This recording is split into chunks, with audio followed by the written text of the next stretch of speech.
नमस्कार दोस्तों, हमारी आज की कहानी है पता नहीं तुम्हें वह सही सीख देने में कहाँ चूक गई। फोन की घंटी की घनघनाहट से अविनाश की निद्रा भंग हुई। देखा तो तुलसी का फोन था। इस वक्त घड़ी देखी तो सुबह के 6 बजे थे। तुलसी उसकी बचपन की दोस्त और पड़ोसन थी। पारिवारिक ताने बाने में सदैव ही अविनाश की माँ निर्मला जी का सहारा बनी थी। अविनाश ने बेमन से फोन उठाकर पूछा, क्या हुआ तुलसी? इतनी सुबह फोन क्यों किया? अनमने मन से की हुई बात तुलसी समझ चुकी थी। कुछ जरूरी मैसेज था, इसी वजह से फोन कर बैठी। अविनाश खींचते हुए, बोलो यार, सुबह का वक्त बर्बाद मत करो, काम की बात करो। वैसे ही मेरे पास समय की कमी है, जिंदगी व्यस्तता से परेशान हूँ। मुद्दे की बात सुनो। काकी की तबीयत ठीक नहीं है, उन्हें हम हॉस्पिटल ले जा रहे हैं, तुम जल्दी आ जाओ। तुलसी के शब्द सुन अविनाश और भी उपापोह में पड़ चुका था। किसी तरह सारे काम निपटाकर वह अपने पुराने शहर में आ गया। पत्नी बच्चों ने तो अपनी अपनी व्यस्तता का राग अलाप दिया था। माँ की नजरें शायद उसी के आने के इंतजार में उम्मीद के चिराग जलाए बैठी थी। एक अरसे से निर्मला जी ने अपनी बहू पोतों का मुंह ना देखा था। जीवन के इस भाग दौड़ में निर्मला जी तो जैसे बेसहारा सी हो गई थी। अपनों के होते भी अपनों के लिए मन की तड़प को अंतर मन में समेटकर बुझते चिराग में उम्मीद की आस का तेल डालकर अस्पताल के दरवाजे पर बूढ़ी नजरें टकटकाई लगाई थी। तुलसी निर्मला जी के हर पल के छड़ महसूस कर रही थी। वह अपने अंतर मन के भंवर पर संयम का चापू लगाए खामोशी से उनकी नजरों का समर्थन कर रही थी। डॉक्टर ने जवाब दे दिया था, कह दिया था, अब कुछ नहीं हो सकता है। इनके सारे शरीर में कैंसर फैल चुका है, अब आप इन्हें घर ले जा सकते हैं। अस्पताल की खाना पूर्ति कर तुलसी डिस्चार्ज पेपर लेने काउंटर की ओर गई। वह सोच रही थी कि अंतिम समय में यह जिम्मेदारी अविनाश निभाए तो शायद जीते जी काकी को सुकून के कुछ पल मिल जाएं। यह सोचकर वह काउंटर पर खड़ी थी, तभी नर्स की आवाज़ उसके कानों पर पड़ी, 11 नंबर रूम की बॉडी को जल्दी से डिस्चार्ज दो, नया पेशेंट आया है। तुलसी नर्स के शब्द सुन चीख उठी। 2 क्षण पहले तो काकी ठीक थी। वह बदहवास से रूम की ओर भागी। देखा तो निर्मला काकी को सफ़ेद चादर से ढक दिया गया था। अंतिम क्रिया के समय जब अविनाश घर पहुंचा तो मोहल्ले के हुजूम देखकर समझ ना सका। इस मोहल्ले का 35 वर्षों का साथ माँ के हर सुख दुख में रहा था। तुलसी अविनाश को देखते ही बोल पड़ी, अब आ रहे हो? सब कुछ खत्म हो गया, काकी चल बसी।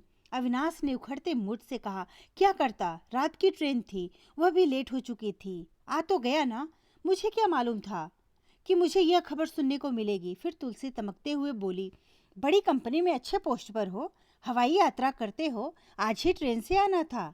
इस पर अविनाश बिना कुछ जवाब दिए ही अंदर चला गया। निर्मला जी को ले जाने की सारी तैयारियां हो चुकी थीं। उनका अंतिम संस्कार मोहल्ले वालों ने ससम्मान कर दिया था। अविनाश को मात्र खाना पूर्ति की भूमिका में रहा। अब यह पुरातन मकान जो बाबूजी ने माँ के नाम कर गए थे, आज तक निर्मला जी का आसरा बना हुआ था। इसी मकान की वजह से अविनाश और उसकी पत्नी हमेशा निर्मला जी से रुष्ट रहे। निर्मला जी ने जीते जी अपनी छत अविनाश के नाम नहीं करी। यही बात अविनाश को रास नहीं आई। वह अकेली अपनी परेशानियों से जूझती रही। आज अविनाश मन से बहुत ही खुश और प्रफुल्लित था। तभी उसकी नज़र घर के चबूतरे पर बैठी एक अधेड़ महिला पर पड़ी। वह अपनी लड़की के साथ वहीं बैठी आंसू बहा रही थी। उसने दुत्कारते हुए उस भिखारन सी दिखने वाली महिला को कहा, ए बाई, कल से देख रहा हूँ कि तू कल से यहाँ जमी बैठी हो, क्या चाहिए तुम्हें? जेब से 50 का नोट माँ के फोटो से न्यौछावर कर उस अधेड़ महिला की गोद में डाल दिया। फिर भी वह महिला वहां से जरा भी टसमस नहीं हुई। अविनाश ने तुलसी को आते देख पूछ बैठा, कौन है ये औरत? कल से देख रहा हूँ यहीं बैठी है। तभी तुलसी बोली, अरे ये वही गंगाबाई हैं, इसी ने तुम्हें बचपन में गोदी में खिलाया था। सारी जिंदगी निर्मला काकी की सेवा की, बदले में कुछ नहीं मांगा, तो अब क्या मांगने आई है? क्या इसको अपनी माँ की यह प्रॉपर्टी दे दूं? व्यंग्यात्मक हंसी के साथ अविनाश बोला। तुलसी के चेहरे पर क्रोध के भाव स्पष्ट नजर आ रहे थे। वह तमतमाते हुए बोली, तुम्हें कुछ मालूम भी है? पिछले 3 सालों से काकी की दोनों किडनियां फेल हो चुकी थीं। तुमने तो कभी माँ की सुध भी नहीं ली। इस गरीब गंगाबाई ने अपनी एक किडनी काकी को दी, तभी वह साल भर से जीवित रही, नहीं तो वह पिछले साल ही गुजर जाती। अविनाश उसकी बात सुन सकते में आ गया। कहने लगा, ठीक है, कुछ पिछले जन्मों का लेन देन होगा, इसे हमें कुछ लौटाना था तो लौटा दिया। कहते हुए जेब से नोटों की गड्डी निकालकर गंगाबाई की गोद में डालते हुए सोच रहा था, इतने में तो माँ का कर्ज उतर ही जाएगा। गरीब की भूख तो पैसा ही है। तभी रुपए गोद से उठाकर गंगाबाई बोली, भावनाओं से बने रिश्ते जात पात नहीं देखते बाबू।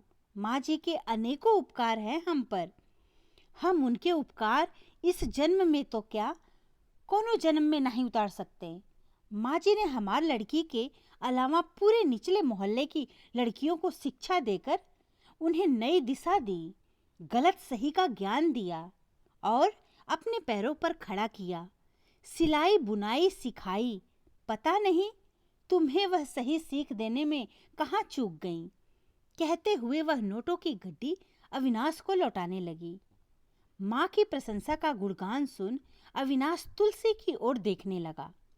तभी गंगाबाई दहाड़े मार मार कर रोने लगी और कहने लगी, हम गरीबों की अन्नदाता हमें छोड़कर चली गईं। हम तो बेसहारा हो गए। आसरा कौन छत ही नहीं होता बाबूजी। विश्वास प्रेम अपनापन भी होवे हैं, वह तो हमारी पूंजी होती है। वह तो लुट चुकी, अब का देत हो। हमार झोली तो हमेशा के लिए खाली हो गई। कहते हुए फफक कर रो पड़ी। अविनाश इस ड्रामे को देखकर तिलमिला उठा। तुलसी की ओर कुपित निगाहों से देखते हुए बोला, क्या झमेला है यार, हटाओ इसे दरवाजे से, मुझे और भी काम है। कहते हुए अंदर आ गया। तभी उसका फोन गनगना उठा। उसकी पत्नी का फोन था। उधर से आवाज आई, सब कुछ ठीक ठाक हो गया? सुनो, बॉस से कहकर थोड़ी छुट्टियां बढ़वा लो, प्रॉपर्टी का सारा काम करके ही लौटना, मैं यहाँ सब मैनेज कर लूंगी। कहकर उसने फोन काट दिया। अविनाश ने सारी अलमारियां खंगाल लीं। उसे कहीं भी प्रॉपर्टी के कागज नहीं मिले। उसका मन विचलित हो उठा। एक भय मन को व्याकुल कर रहा था। उसने जल्दी से तुलसी को फोन लगाया और पूछा, तुलसी, तुम तो हमेशा माँ की परछाई बनी रही, क्या तुम जानती हो माँ ने प्रॉपर्टी के कागज कहाँ रखे हैं? उसे शंका हुई, कहीं तुलसी ने तो माँ को बहला फुसलाकर इतना बड़ा मकान न हड़प लिया हो। उसकी आवाज में शंका साफ बयां हो रही थी। चंद पलों में तुलसी अपने क्रोध के उबलते आवेग को संभालते हुए आकर बोली, क्या बात है अविनाश, क्या तुमने मुझे चोर समझा है? क्या मैं भला तुम्हारी प्रॉपर्टी लेकर क्या करूंगी? ना मैंने शादी की, ना मेरा कोई परिवार है, मैं तो अकेली हूँ। मुझसे मेरा घर ही नहीं संभलता जो मेरे माता पिता ने मेरे लिए छोड़कर गए हैं। मैं क्यों भला, कहकर अपराध बोध महसूस करने लगी। तभी उसने अपने पर्स से कुछ कागज निकाले। अविनाश अचानक इन कागजों को छीनते हुए चोर की दाढ़ी में तिनका, ये ढकोसले के आंसू क्यों मैडम? पैसा किसे प्यारा नहीं होता, अकेले हो या दुकेले। जब उसने उन कागजों को खोलकर पढ़ा तो सारी प्रॉपर्टी गरीब कन्या सुधार छात्रावास के नाम बनाकर उसके लीगल केयर टेकर के रूप में तुलसी का नाम दर्ज था। कागज पढ़ते ही सारे कागज अविनाश के हाथ से फिसलकर जमीन पर बिखर गए। उम्मीदों का दामन खाली हो चुका था। वह अपना आसरा खो चुका था। यह आसरा अब उन गरीबों का आसरा बन गया था। निर्मला जी ने सारी जिंदगी उनके आसरे ही व्यतीत की थी। तुलसी गर्व से देखकर बोली, अब क्या? निरुत्तर खड़ा अविनाश अपना सामान समेटकर जाने लगा। उसने देखा कि गरीब बस्तियों की सारी लड़कियां एक कतार में अपने अश्रुपूरित श्रद्धा से फूल निर्मला जी की फोटो पर अर्पित कर रही थी। अविनाश माँ की फोटो को ध्यान से देखते हुए निशब्द होकर अपना सामान उठा रहा था। उसे अपने किए का उत्तर आज मिल चुका था कि उसने माँ की उम्मीद की आज तो कभी पूरा नहीं किया। इसी वजह से आज उसकी माँ के आश्रय की छत भी उससे छीन चुकी थी। वह मन ही मन पश्चाताप के आंसू रो रहा था। वह आशा की चमक लेकर तुलसी के करीब पहुंचा। बोला, तुलसी, क्या मैं भी तुम्हारे इस प्रकल्प में भागीदारी हो सकता हूँ? जीते जी माँ की सेवा न कर सका, अब माँ के लक्ष्य की सेवा का एक अवसर मुझे भी दे दो। शायद सही अर्थों में माँ को मेरी ओर से श्रद्धांजलि होगी। तुलसी चहककर बोली, बिल्कुल, 1 और 1 11 होते हैं, पर क्या तुम्हारी बीबी को ऐसा मंजूर होगा? कुछ सोचकर अविनाश बोला, मैं अपनी जिम्मेवारियों से भाग नहीं सकता, मगर सहयोग तो दे सकता हूँ। इस घर की माँ की दी हुई सीखों को हमेशा नज़रअंदाज करने वाला अविनाश आज माँ के आश्रय से जिंदगी की एक नई सीख लेकर वापस आने का इरादा बनाकर शहर की ओर प्रस्थान कर चुका था। उसके चेहरे पर एक सुकून भरी मुस्कुराहट साफ झलक रही थी और साथ ही सही सबक मिला था। धन्यवाद दोस्तों। कहानी अच्छी लगी तो लाइक और सब्सक्राइब जरूर करिएगा और कहानी